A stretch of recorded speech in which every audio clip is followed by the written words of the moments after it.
በደስታ ለምን ይቀናሉ? አንድ ጥያቄ ልጠይቃችሁ።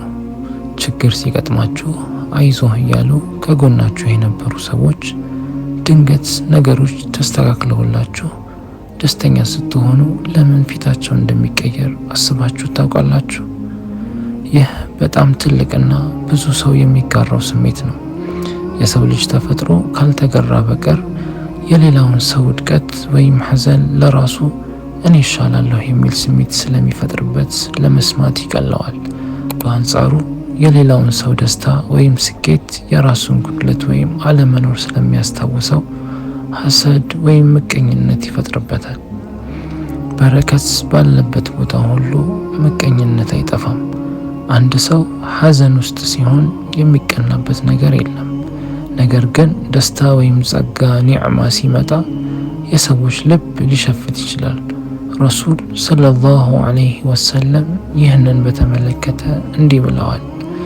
ጉዳዮቻችሁን እንዲሳኩላችሁ በድብቅ በመስራት ታገዙ፣ ምክንያቱም ጸጋ ወይም ኒዕማ የተሰጠው ሰው ሁሉ ምቀኛ አይጠፋውምና ብለዋል። ጠበራኒ ዘግበውታል። ይህ ሐዲስ በግልጽ እንደሚያሳየው ሰዎች በሐዘንህ ጊዜ አብረው የሚሆኑት የምቀኝነት ስሜት ስለማይፈታተናቸው ነው። ነገር ግን ደስታ ወይም ጸጋ ሲመጣ ያ ጸጋ ለምን ለሱ ተሰጠ፣ ለምን ለኔ ያልተሰጠም የሚል የሸይጣን ሹክሹክታ በልባቸው ስለሚገባ ነው። ሰዎች በደስታህ ጊዜ የሚቀኑት አላህ የሰጠህን ነገር የእነሱን እጦት ስለሚያጎላባቸው ነው። ቁርአን ይህንን የሰው ልጅ ባህሪ በሱረቱ ኒሳ እንዲህ ይገልጸዋል።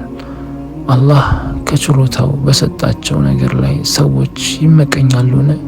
ሱረቱ ኒሳ። በተጨማሪም አላህ ሱብሓነሁ ወተዓላ ከምቀኞች ክፋት እንድንጠበቅ በሱረቱል ፈለቅ ላይ አስተምሮናል። ከምቀኛም ክፋት በተመቀኘ ጊዜ እጠበቃለሁ በል። ሱረቱል ፈለቅ። ይህ የሚያሳየው ደስታህ ወይም ስኬትህን በሌሎች ዘንድ ምቀኝነት መቀስቀሱ የዓለም ተፈጥሮ መሆኑን ነው። የሰው ልጅ ነፍስ ካልተገራች የሌላውን ሰው መውደቅ ለእርሷ እረፍት ይሰጣታል። በሌላውም ሰው ውድቀት ትደሰታለች። በሌላ በኩል የሌላውን ከፍ ማለት ለእርሷ ስጋት ነው። የዩሱፍ አለይሂ ሰላም ወንድሞች በዩሱፍ ላይ የቀኑት አባታቸው ስለጠላው ወይም ክፉ ልጅ ስለነበር አይደለም። ይልቁንም አባታቸው በልዩ ሁኔታ ስለወደደውና ስለተደሰተበት ነበር።